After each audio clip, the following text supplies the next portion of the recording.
피조물인 사람으로 33년을 사신 사랑과 우리 죄를 사하시기 위해 고난당하시고 또 십자가에서 죽어주신 그 사랑을 마음에서 깊이 깨닫게 되시기를 바랍니다.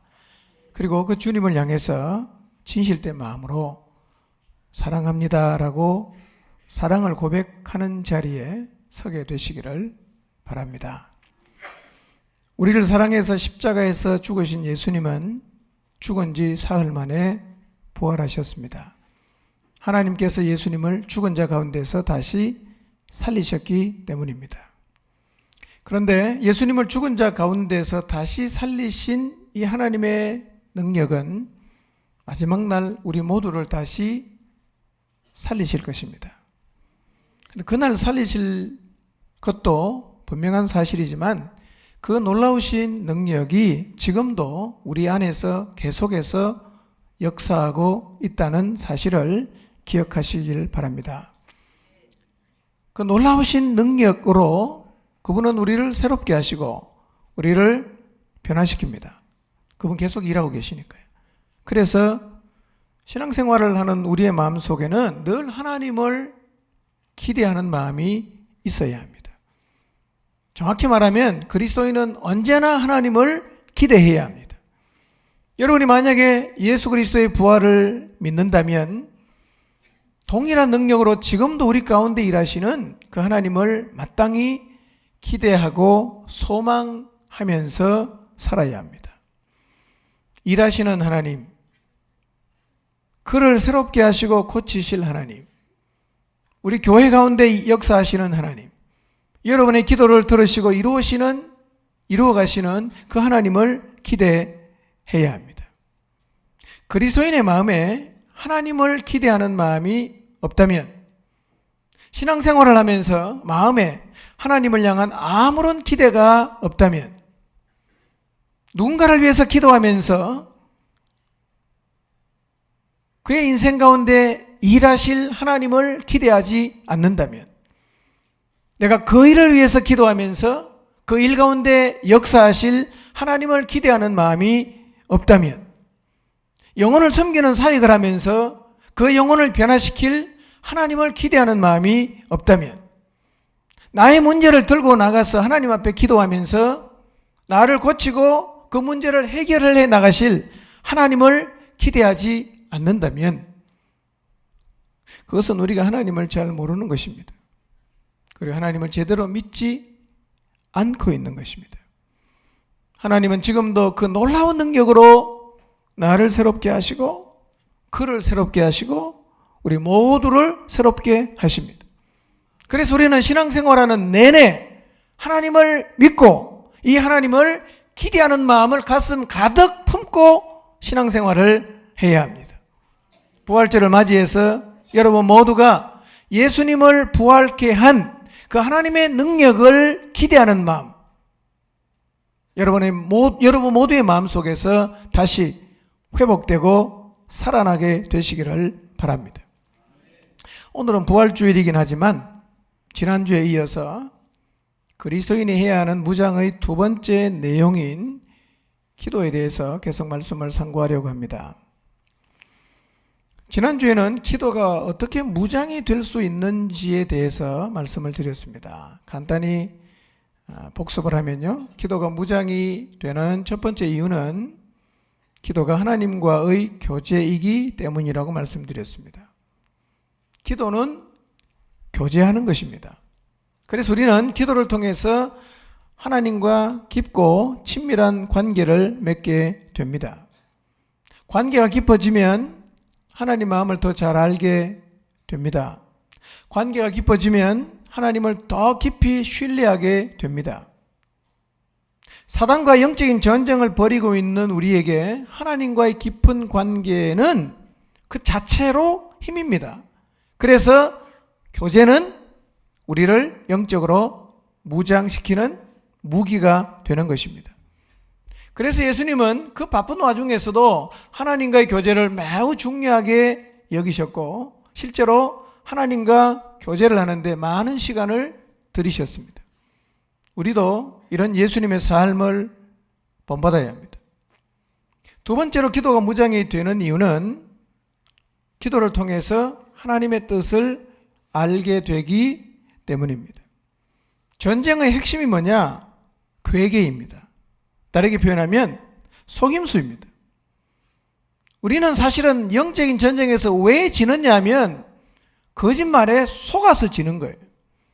그렇기 때문에 하나님의 마음과 하나님의 뜻을 정확하게 아는 것은 굉장히 중요한 무장이 됩니다.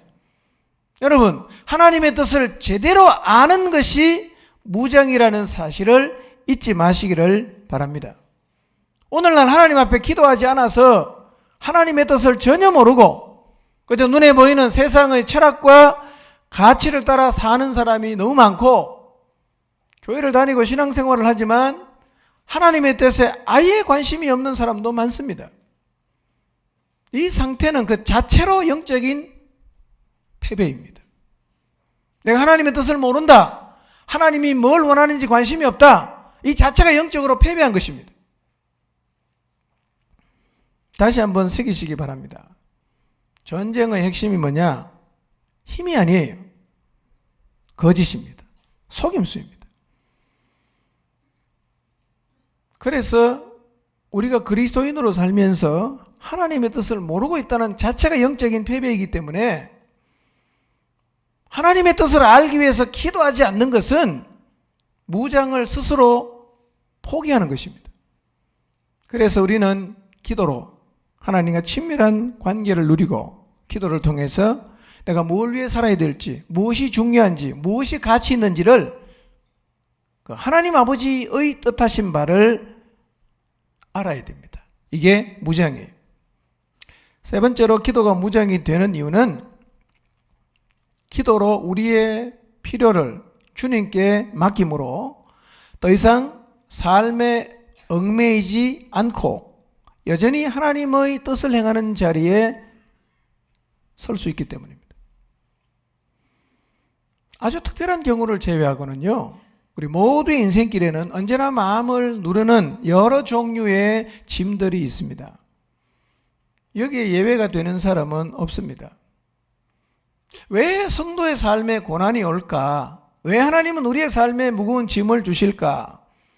아마 이유는 여러 가지겠지만 하나님은 우리의 마음이 사막처럼 되지 않도록 하기 위해서 그렇게 하시는 것 같습니다. 제 삶도 돌아보면 문제가 종종 찾아옵니다. 그런데 마음에 영적인 무장이 안 되면 이 문제가 나를 주저앉게 합니다. 이 문제가 나를 힘을 잃게 해요. 그런데 기도로 말씀으로 무장해서 내 삶을 짓누르는 짐들을 주님께 맡기면 짐은 있는데 무겁질 않아요. 짐은 그냥 있는데 나는 기쁜 마음으로 주님을 따라갈 수 있게 됩니다. 무엇이 나를 이렇게 만드는가? 기도와 말씀이에요. 무장은 우리의 모든 짐을 주님께 맡기게 합니다. 여전히 그 문제가 내게 남아있어도 그것은 더 이상 내 삶에 짐이 되지 않습니다. 왜냐하면 기도로 주님께 맡겼기 때문입니다. 주변을 돌아보십시오. 실제로 인생을 살아가다가 마음의 짐들 때문에, 삶의 무게 때문에 주님의 길을 가다가 낙심합니다. 가다가 아이고 못 가겠다 돌아섭니다. 힘들어서 도망가겠다 주저앉습니다. 이런 사람을 주변에서 쉽게 볼 수 있어요. 만약에 여러분이 기도하지 않는다면 여러분이 아무리 결심하고 노력을 해도 주님을 따르는 여러분의 걸음은 가다가 멈추다가를 반복하게 될 것입니다. 그러나 만약에 우리가 기도로 우리의 짐을 주님께 맡긴다면 우리의 삶에 더 많은 짐이 찾아온다고 해도 그 짐과 아무런 상관이 없이 주님을 따라갈 수 있게 될 것입니다. 무거운 짐, 갈등하고 고뇌하게 하는 상황이 혹시 있으신가요? 기도해 보십시오. 기도로 주님께 맡겨보십시오. 상황이 여전히 내게 있어도 나는 주님을 잘 따라갈 수 있습니다. 네 번째로 기도가 무장이 되는 이유는 우리는 기도로 능력을 입을 수 있기 때문입니다. 기도는 언뜻 보면 시간 낭비하는 것처럼 보입니다. 기도는 언뜻 보면 정말 비생산적인 것처럼 보이기도 합니다.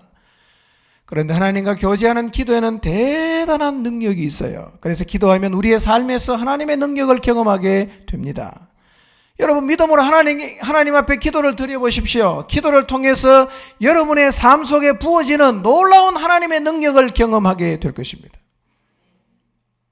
나를 이길 수 있어요. 세상을 이길 수 있어요. 나를 사랑할 수 있어요. 정서의 왜곡을 극복할 수 있습니다. 이 놀라운 능력, 기도를 통해서 힘입을 수가 있습니다. 그래서 기도가 무장이에요. 기도 자체가 무장입니다. 오늘은 우리를 무장케 하는 기도를 구체적으로 어떻게 해야 하는가, 그리고 간단하게 기도의 범위, 우리가 도대체 어디까지, 무슨 기도까지 해야 되는지, 기도의 범위에 대해서 말씀을 상고하도록 하겠습니다. 먼저 오늘 읽었던 본문을 다시 한번 읽도록 하겠습니다. 18절부터요. 시작.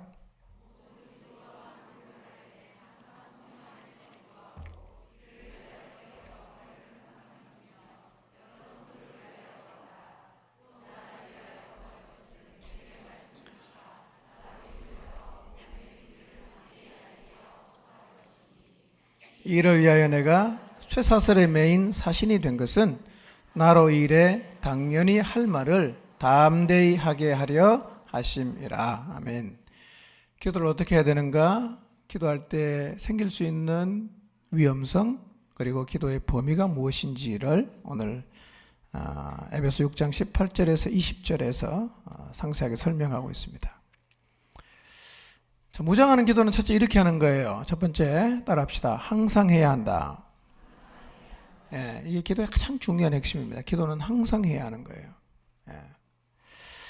18절을 다시 한번 비춰주실래요? 18절. 18절을 보시면 항상이라는 말이 2번 나오죠?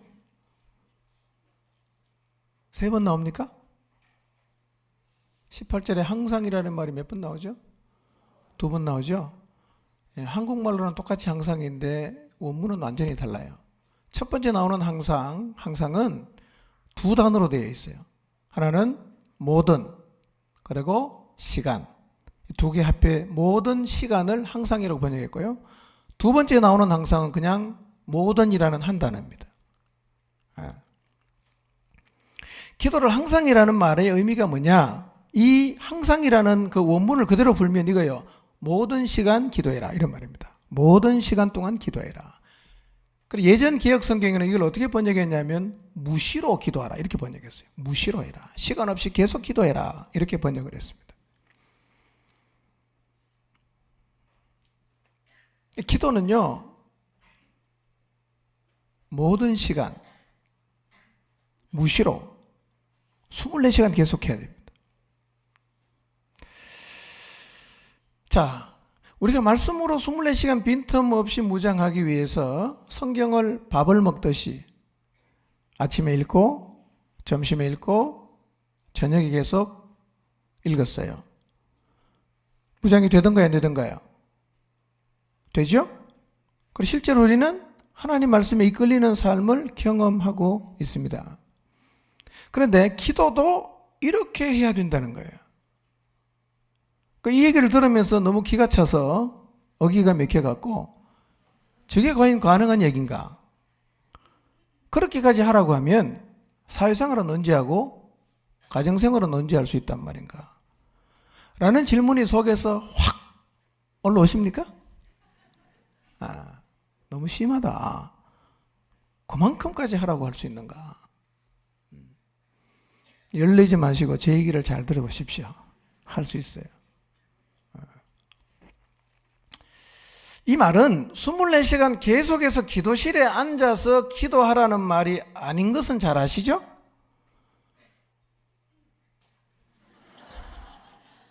아니, 주님께서 우리가 육신의 몸을 가지고 직장을 가지고 가정을 가지고 있으면서 세상을 살아가야 되는 걸 다 아시면서 24시간 지하 기도실에만 마치 수녀들처럼 그렇게 기도하면서 살라고 말씀하지는 않았을 것이 확실하죠.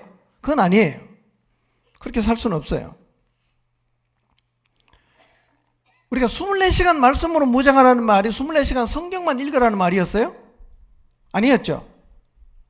실제로 우리가 아침에 읽고 점심에 또 저녁에 잠자기 전에 성경을 읽는 시간이 총 합해서 1시간이 안 될 수도 있어요. 그렇죠? 짧으면 30분밖에 안 읽어요. 그런데 이 30분 동안 성경을 깊이 읽고 길을 찾는 심정으로 성경을 읽기를 시작하니까 이 하나님 말씀이 우리의 마음속에 살아있기를 시작했고, 그 정도만 성경을 읽어도 우리는 살아있는 말씀에 이끌림 받는 것이 충분히 가능함을 실제로 경험하고 있잖아요. 그렇죠? 여러분, 기도를 24시간 성경 말씀처럼 모든 시간을 기도하라는 의미는 계속해서 지하실에 앉아서 기도만 하라는 얘기는 절대로 아니에요. 그럼 이게 도대체 어떻게 하라는 얘기인가?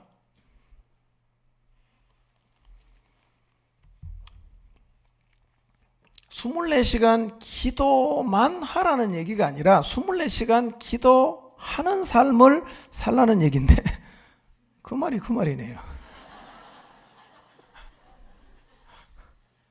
자, 이 말을 이해하려고 하면 여러분, 지난 시간에 기도가 하나님과 교제라고 한 사실을 떠올리셔야 됩니다.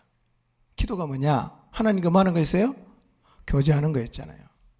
그러니까 기도를 항상 드리라는 말은 하나님과 항상 교제하며 살라는 얘기예요. 그럼 하나님과 교제하며 산다는 의미가 뭔지를 좀 더 깊이 생각해 보겠습니다.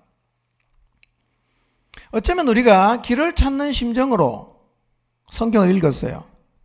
어둠 속에서 비치는 등불을 대하듯이 성경을 읽었습니다. 그러면서 우리의 마음속에 하나님 말씀이 살아나기를 시작했어요. 이 하나님 말씀을 기억하며 살기를 시작했습니다. 이때 어쩌면 우리는 이미 하나님 앞에서 항상 기도하는 삶을 시작했을 수가 있습니다. 이미 24시간 기도실에 앉아있지는 않지만 24시간 내 마음속에 하나님 말씀이 살아있어요. 그리고 말씀을 통해서 하나님과 교제를 하기를 시작했다면 어쩌면 우리는 이미 모든 시간 하나님 앞에서 기도하는 삶이 시작이 되었을 수가 있습니다. 무슨 말씀이냐 하면 우리의 마음 안에 새겨지고 살아있는 하나님 말씀을 우리는 하루 중에 여유가 있을 때 그 말씀을 다시 떠올려요. 그 말씀을 다시 새깁니다. 그 말씀을 붙잡고 하나님 앞에 말씀드리기를 시작했어요. 이게 뭐냐면 교제하는 거예요. 교제가 뭐예요? 기도라는 거예요. 24시간 기도, 모든 시간을 기도하며 살라는 말이 바로 이 말이에요. 모든 시간 기도하며 사는 삶이 가능할까요? 가능합니다. 가능합니다. 내 안에 살아있는 말씀을 수시로 묵상하고 수시로 그 말씀을 붙잡는 게 이게 기도라는 거예요. 그러니까 묵상과 기도는 같은 의미일 수가 있습니다. 같은 의미일 수가 있어요. 기도라는 형식을 갖추고 문장을 가지고 기도를 해야 기도가 아니라 이미 내 안에 살아있는 그 하나님 말씀을 붙잡고 하나님을 바라고 그 말씀을 붙잡고 교제하기를 시작했다면 나는 이미 항상 뭐 하는 삶을 살고 있는 겁니까? 기도하는 삶을 살고 있는 거라는 거예요. 오늘 여러분이 아침에 일어나자마자 성경을 읽었을 거예요. 그리고 읽은 말씀이 여러분의 마음속에 살아 있었을 것입니다. 그리고 그 말씀을 다시 떠올리면서 말씀을 붙잡고 하나님을 기억하고 하나님과 교제하기를 시작했다면 그게 뭐예요? 그게 기도입니다. 기도.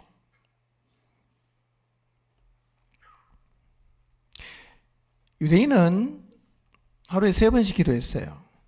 한국 시간으로 몇 시에 했냐면 오전 9시, 그 다음에 정오, 오후 3시에 기도했어요. 실제로 베드로가 고넬료의 집으로 가게 되는 과정에서 성령님의 인도를 받았죠. 뭐 하다가 받았어요? 기도하다가. 그 다음에 베드로가 성전에 가서 안전뱅이를 고쳤는데 뭐 하러 가다가 그랬죠? 기도 시간에 기도하러 가다가 그랬어요. 저는요, 유대인들이 하루에 3번씩 기도하거든요. 저는 이 3번씩 기도하는 것이 그들의 영성에 영향을 충분히 줄 수 있다고 생각합니다. 하루에 3번을 기도해도 그 사람의 영성에 영향을 줄 수 있다면 우리가 늘 마음속에 하나님 말씀을 담고 말씀으로 하나님과 교제하고 기도하는 삶을 산다고 하면 그 삶은 분명히 우리의 삶에 영향을 주고 우리의 삶의 질을 바꿀 것입니다. 불신자와는 전혀 다른 차원의 삶을 충분히 살아가게 만들 것입니다. 제가 선교지를 방문하면서요, 이슬람 교도들은 하루에 몇 번 기도하는지 아십니까? 5번 합니다. 그래서 이슬람권에 가보면 시간만 되면 아무데나 그냥 카펫을 깔아놓고 엉덩이를 쳐들고 고개를 땅에 쳐박고 기도하는 이 무슬림들을 여러분이 볼 수가 있을 것입니다. 하루에 5번 합니다. 처음에는 이게 아무것도 아닌 것이라고 저는 생각하고 싶었어요. 그런데 점점 그들을 보면서 느끼는 게, 야, 이게 진짜 무시할 수 없는 거구나. 아무리 형식에 치우치고 껍질만 있어도 하루에 5번씩 같은 내용을 가지고 계속해서 그것도 평생을 기도한다면 그게 선이든 악이든 간에 그것이 그 사람의 삶에 분명히 영향을 줍니다.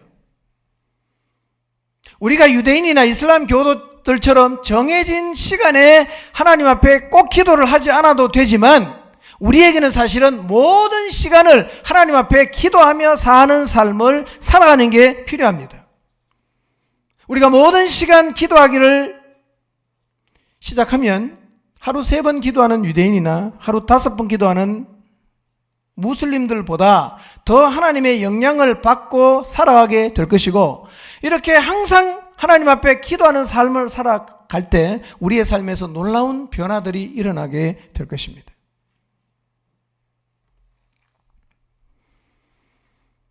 여러분, 시간은 안 정해도 괜찮습니다. 여러분의 마음속에 살아있는 말씀을 그야말로 시도 때도 없이 묵상한 그 말씀을 통해서 하나님께 말씀을 드리면서 교제하는, 기도하는 삶을 한번 살아보십시오. 하루 중에 살다 보면 여유가 있을 때가 많아요. 5분이든 10분이든 특별히 할 일이 없고 나만의 그 시간을 가질 수 있는 여유가요, 우리의 24시간 중에 굉장히 많아요. 주로 우리 그 시간에 뭐 합니까? 폰 갖고 장난치잖아요. 무료하니까 게임하잖아요. 그 시간에 하나님과 교제를 한번 해보십시오. 자투리 시간에 폰 갖고 놀지 마시고 그 시간에 묵상한 말씀을 떠올리고 그 시간에 하나님을 기억하고 그 시간에 십자가의 사랑을 기억하고 그 시간에 내 삶 속에 역사하고 계시는 그 부활의 하나님을 한번 기억해 보시기를 바랍니다. 잠자리 누워서 잠을 청할 때 하나님 생각해 보세요. 내 안에 살아있는 말씀을 다시 떠올리면서 그 말씀으로 기도해 보십시오. 자다가 뒤척일 때 잠이 자주 깨시죠? 나이가 들면 자다가 중간에 자주 깨죠? 그때 뭔 생각하십니까? 오만 때만 생각 다 하잖아요. 하나님 생각하십시오. 내 안에 살아있는 말씀을 묵상하십시오. 그리고 짧은 시간이지만 하나님과 교제해 보십시오. 성경을 읽다가 말씀이 내 마음속에 새겨질 때 그 말씀 붙잡고 하나님과 교제를 해 보십시오. 그 삶이 바로 모든 시간 하나님 앞에 기도하며 살아가는 삶입니다. 그런데 우리가 기도와 관련해서 꼭 기억해야 되는 분이 한 분 계십니다. 그분이 누구냐면 성령님이십니다. 성령님. 왜 성령님을 기억해야 되느냐면 항상 드리는 기도는 성령님과 깊은 관계가 있어요. 그분은 일단 우리 안에 사시잖아요. 그렇죠? 성령님 어디 계십니까? 우리 안에 계시죠? 혹시 집에 모셔놓고 오신 분 계십니까? 우리 안에 항상 계세요. 우리 안에 오셔서 그분이 뭐 하실까요? 자, 성경을 보겠습니다. 우선 18절을 보겠습니다. 18절 읽겠습니다. 시작. 모든 기도와 간구를 하되 항상 성령 안에서 기도하고 이를 위하여 깨어가기를 항상 힘쓰며 여러 성도를 위하여 구하라. 자, 모든 기도와 간구를 하되 항상 어디서 기도하라고 했습니까? 성령 안에서. 그러니까 항상 기도를 하려고 하면 누구를 기억해야 됩니까? 우리 안에 계신 성령님을 기억해야 됩니다. 성령 안에 있을 때 우리가 항상 기도하는 게 가능해집니다. 우리 안에 사시는 성령님이 하시는 일이 너무 많은데 그 중에 대표적으로 몇 가지만 좀 생각해 보겠습니다. 요한복음 16장 13절입니다. 그분이 뭘 하시는가? 읽겠습니다. 시작.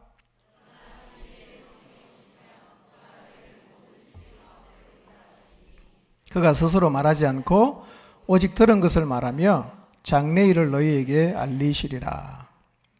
자, 그분은 우리를 어디로 인도하십니까? 저는요, 의도적으로 성령님을 계속 기억하려고 노력합니다. 왜냐하면 그분은 우리 안에 계시는데 왜 계시느냐 하면 우리를 진리 가운데로 이끌어 가기 위해서 우리 안에 계시거든요. 그분을 늘 기억한다면 우리는 어떻게 살 가능성이 많아지겠어요? 진리를 따라 살아갈 가능성이 많아지는 거예요. 자, 근데 그분이 우리를 어떻게 진리 가운데로 인도합니까? 자, 13절 다시 띄워주세요. 어떻게 진리 가운데로 인도합니까? 우리에게 계속 말합니다. 그랬죠? 그가 스스로 말하지 않고 들은 것을 말한다. 그러니까 성령님께서 자의적으로 하나님과 아무런 상관없는 얘기를 하는 게 아니라 하나님으로부터 들은 것을 누구한테 말합니까? 우리한테 계속 말한단 말이에요. 그러니까 그분이 진리 가운데로 인도한다는 얘기는 그냥 우리의 목에다가 줄을 매놓고 끌고 가는 게 아니라 그분이 나하고 뭘 한다는 얘기입니까? 교제를 한다는 얘기예요. 깨닫게 하시고 가르쳐 주시고 말씀하시고. 그러니까 내가 진리를 따라 살려고 하면 무슨 일이 내 안에서 일어나야 되느냐 하면 내 안에 살아계시는 성령님과 뭘 해야 됩니까? 교제를 해야 된단 말이에요. 그분이 내게 말씀하시는 거예요. 진리가 뭔지. 내가 질문합니다. 가르쳐 주십니다. 아하, 주님이 내게 이렇게 말씀하시네? 그래서 내 안에서 성령님과 교제를 하는데 이게 뭐냐 하면 이게 기도라는 거예요. 그래서 항상 기도하려고 하면 어디 안에서 우리가 머물러야 됩니까? 성령 안에서 머물러야 된다는 겁니다. 나를 진리 가운데로 인도하시는 방법이 뭐냐? 가르쳐 주는 거예요. 그분은 나한테 가르쳐 주면 난 어떻게 해야 됩니까? 배워야 되잖아. 그분은 가르쳐 주고 나는 배우고 내가 그분에게 묻고 그분은 대답하고 이게 뭡니까? 이게 교제라는 거예요. 그게 뭐라고요? 그게 기도예요. 기도예요. 자, 성경 한 구절 더 보겠습니다. 요한복음 14장 26절입니다. 읽습니다. 시작.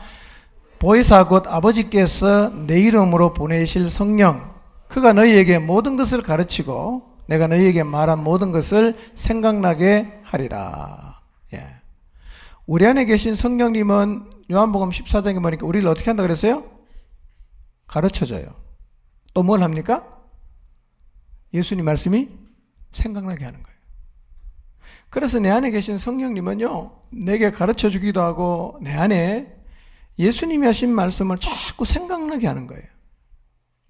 그러니까 우리 안에 말씀이 살아있다는 의미하고 성령님이 일한다는 말은 같은 말입니다.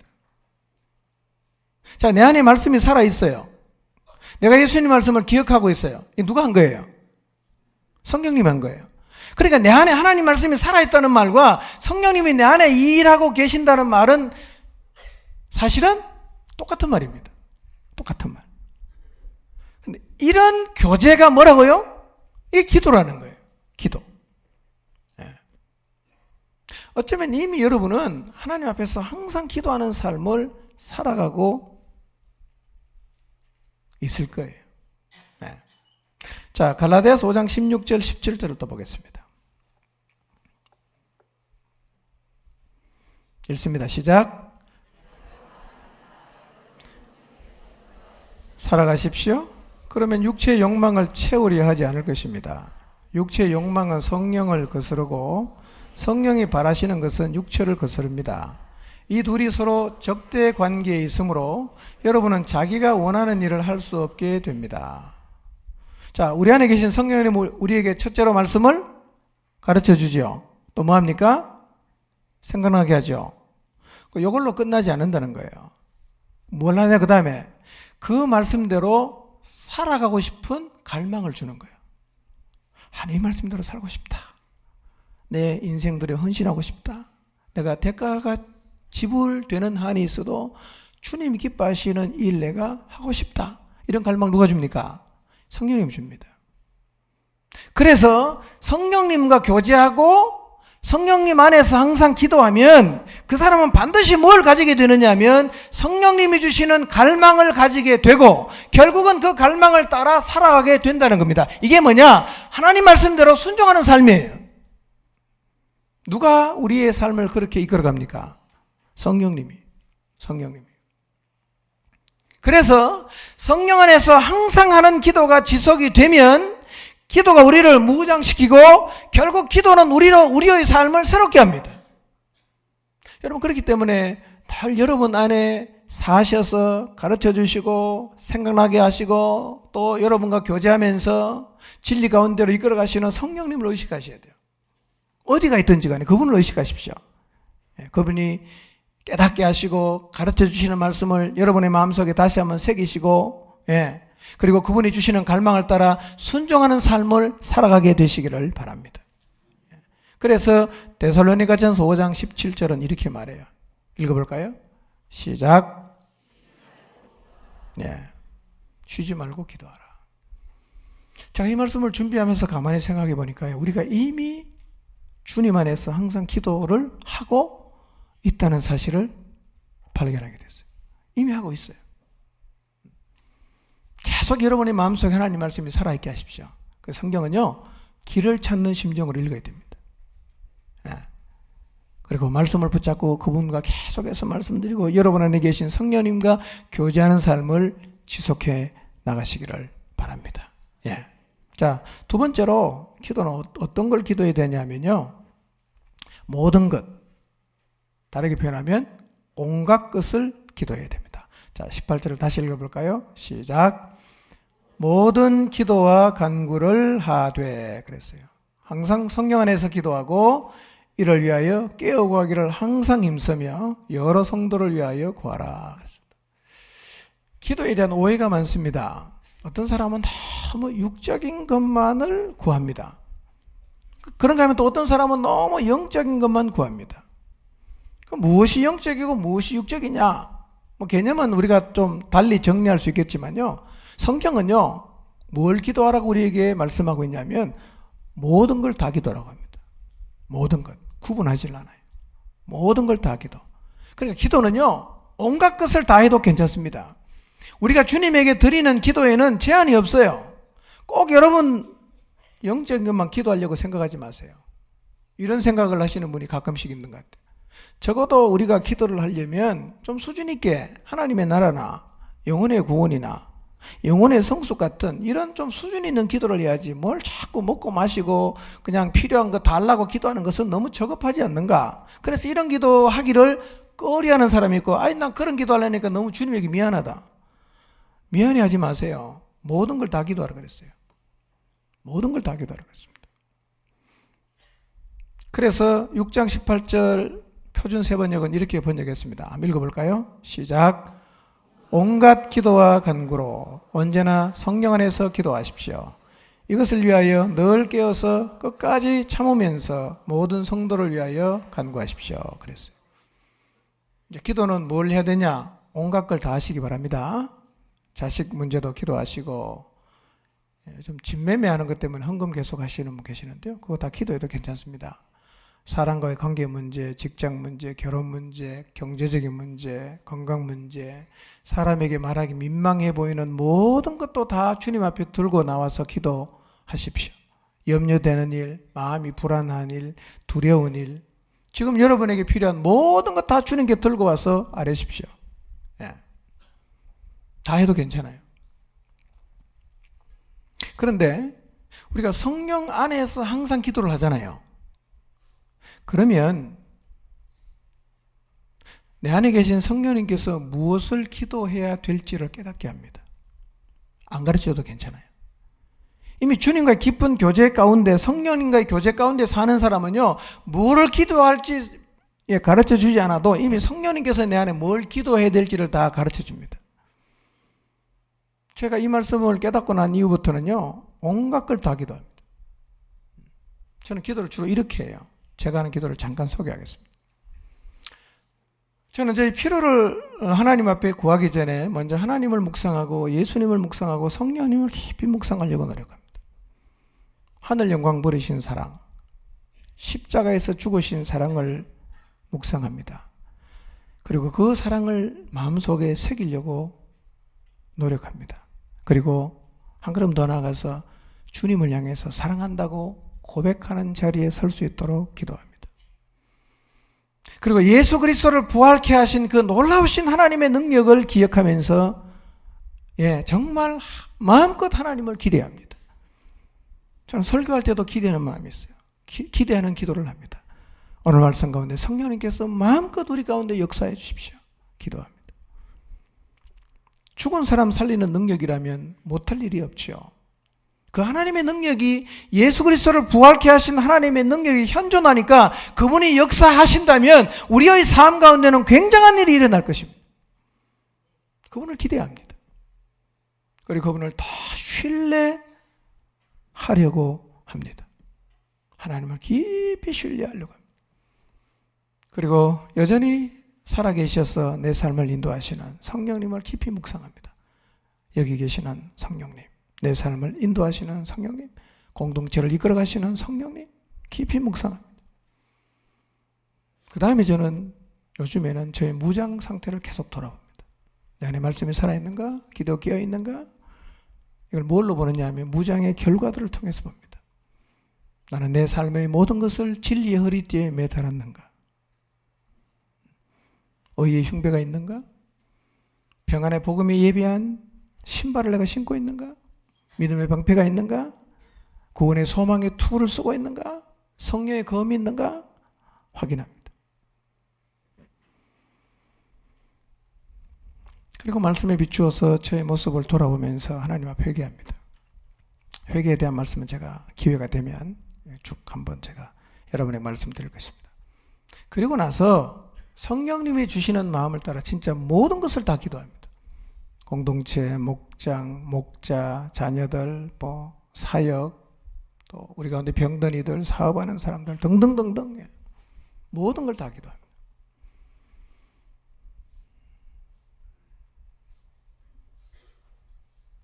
자, 무장하는 기도에 있어서 세 번째로 중요한 것이 있습니다. 이게 뭐냐면 기도를 멈추지 않아야 한다는 겁니다. 기도의 가장 큰 위기가 뭐냐? 멈추는 거예요. 기도는 절대로 멈추면 안 돼요.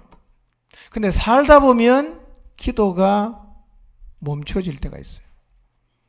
자, 여러분의 삶 가운데 만약에 기도가 멈춰진 적이 있었다면 왜 기도가 멈춰졌던지 한번 생각해 보세요. 기도가 멈추는 이유는 굉장히 다양해요. 그런데 6장 18절 말씀에 보니까 기도를 멈추게 되는 이유가 두 가지 설명합니다. 두 개. 왜 기도를 멈추냐? 첫 번째, 깨어있지 않기 때문입니다. 영적으로 잠자는 사람은 반드시 기도를 멈춥니다.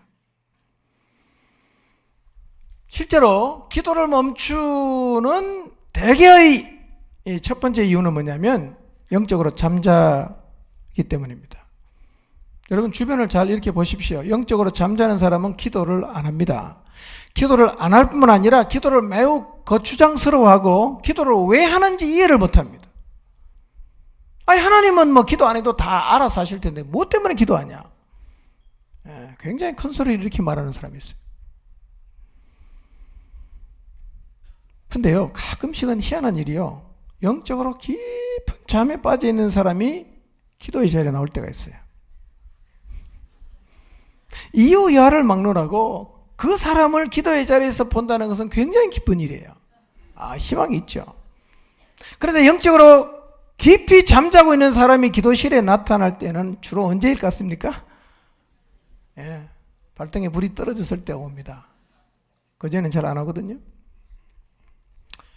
물론 발등에 불이 떨어져서라도 기도의 자리에 나온 것은 너무 감사한데, 이런 이유로 기도하는 사람은 대개 그 상황이 종료가 되면 기도도 같이 종료가 돼요. 만약에 여러분 영적으로 잠자고 있는 상태에서 발등에 불이 떨어져서 기도하러 나왔다면 문제 해결을 위해서 기도하지 말고 영적으로 깨기 위한 기도를 좀 하시기를 바랍니다. 그 기도를 안 하면 상황이 종료됨과 동시에 기도도 종료되어버릴 것입니다. 사실은 영적으로 잠자다가 발등에 불 떨어져서 새벽을 깨우고 지하실에 와서 막 기도하는 것은 별로 기대할 바는 못 돼요. 그렇지만 또 기도는 해야 되지 않겠어요? 하나님 일하심을 우리가 바라면서. 여러분, 기도의 자리에 서려가면 우리 영혼이 근본적으로 깨어나야 됩니다. 말씀이 내 마음속에 살아나서 그 말씀이 내 삶에 영향을 주어야 됩니다.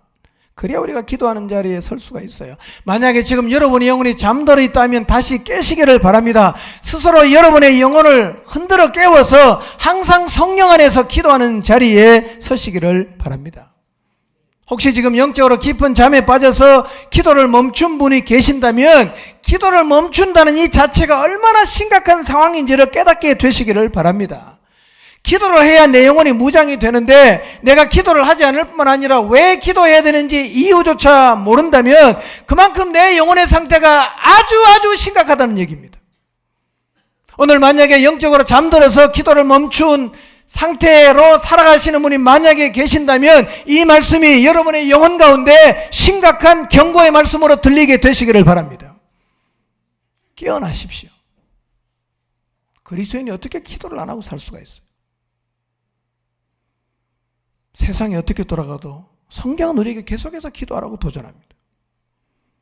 기도는 선택이 아니에요.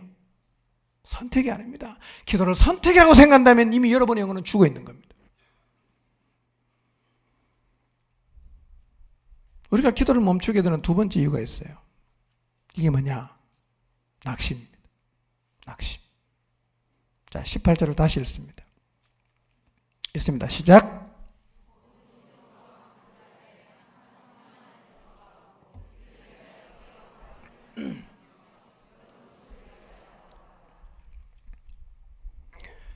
깨어 구하기를 항상 힘쓰라 그랬죠.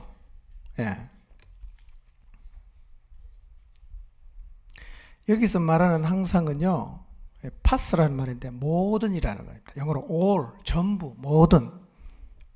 그 다음에 힘쓰라고 이 개역 개정에 번역했는데요. 이 힘쓰라는 말은 사실은 버팀, 인내라는 말이 더 정확한 의미입니다. 그래서 모든 것을 참으며 라는 의미예요. 그러니까 항상 힘쓰라는 말은 모든 것을 참아라 이런 뜻이에요. 이게 정확한 겁니다. 그래서 표준 세번역은 이렇게 번역했어요. 자, 표준 세번역으로 한번 보겠습니다. 18절 그 부분을 잘 보겠습니다. 시작. 온갖 기도와 간구로 언제나 성령 안에서 기도하십시오. 이것을 위하여 늘 깨어서 끝까지 참으면서 모든 성도를 위하여 간구하십시오. 자, 우리가 언제 기도를 멈춥니까? 끝까지 참지 못할 때입니다. 끝까지 참지 못하면 기도를 멈춥니다. 내 삶에서 벌어지고 있는 상황은 언제까지 참아야 되냐? 끝까지 참아야 됩니다. 끝까지 참는 사람은 기도의 자리에 머무르지만 참기를 포기한 사람은 기도도 같이 그 순간에 멈추게 되어 있습니다. 우리가 언제 낙심합니까? 내가 노력하고 기다려도 진전이 없고 내 앞에 놓인 상황이 해결될 조짐이 보이지 않으면, 기다려도 변화될 기미가 없으면 우리는 낙심해요. 그만 참아요. 기도도 멈춥니다. 나 이제 그만 기도할래.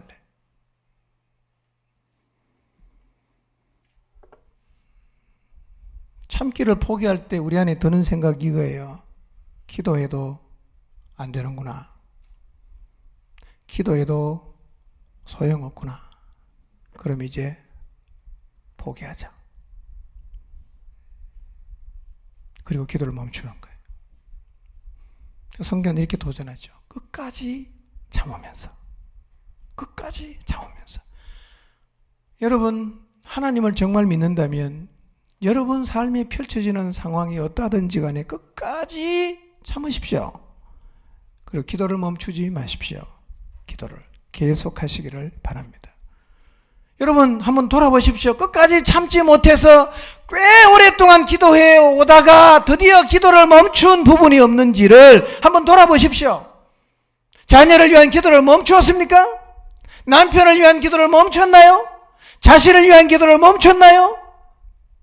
그렇게 오랫동안 주님 앞에 울며 불며 간구하며 기도해왔던 바로 그 기도를 혹시 멈추었습니까? 여러분 끝까지 참지 못하면 기도를 놓아버립니다. 그래서 기도가 멈추는 거죠. 여러분 지금 여러분이 기도를 시작했던 그 일이 어디까지 왔는지 모르지만 계속 인내를 요구하는 상황이라고 해도 끝까지 참으면서 기도를 멈추지 마시기를 바랍니다. 계속 기도하십시오.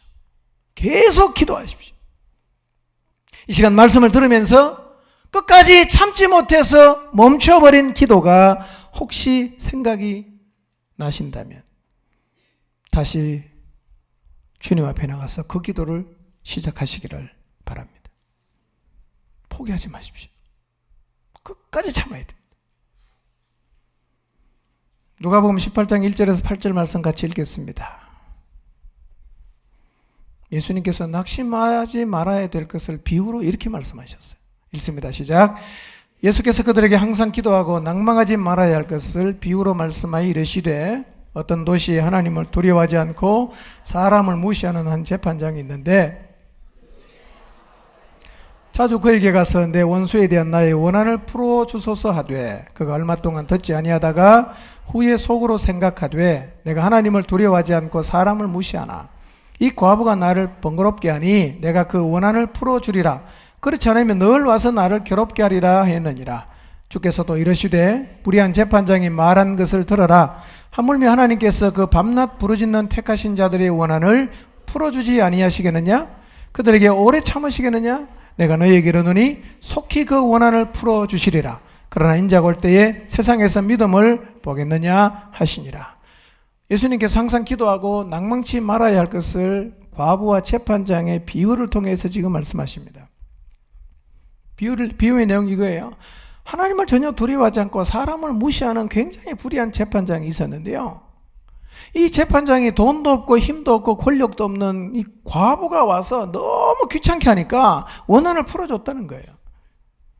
이 비유를 예수님께서 하시면서 하시는 말씀이 얘들아 하물며 불의한 재판장이 이렇게 한다면 하나님께서 밤낮 부르짖는 택하신 자들의 원한을 풀어주지 않겠느냐? 라고 말씀하셨어요. 낙심하지 말라는 거예요. 근데 덧붙이는 말씀이 가슴 아픈 얘기예요. 덧붙이는 말씀이 뭡니까? 그러나 인자가 세상에 올 때에 주님을 믿고 끝까지 낭망치 않으며 기도할 사람을 보겠느냐? 이렇게 말씀하셨어요.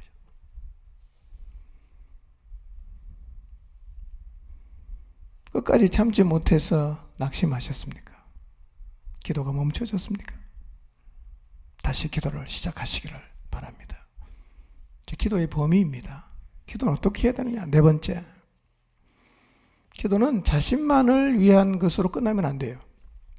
물론 자기를 위한 기도 해야지요. 그러나 우리의 기도의 범위는요, 하나님의 가족인 성도를 위한 중보의 자리까지 나가야 됩니다. 물론 나라를 위한 기도도 해야 되고 기도할 게 많아요. 그럼 오늘 본문의 말씀 보니까 성도를 위하여 기도하라고 말씀합니다. 자신만을 위해서 기도하는 사람은 늘 이렇게 말합니다. 기도할 게 별로 없다. 그러나 성도를 위해 중보하는 사람은 이렇게 말합니다. 기도할 시간이 부족하다. 이렇게 말합니다. 기도할 게 없습니까? 기도할 시간이 부족합니까?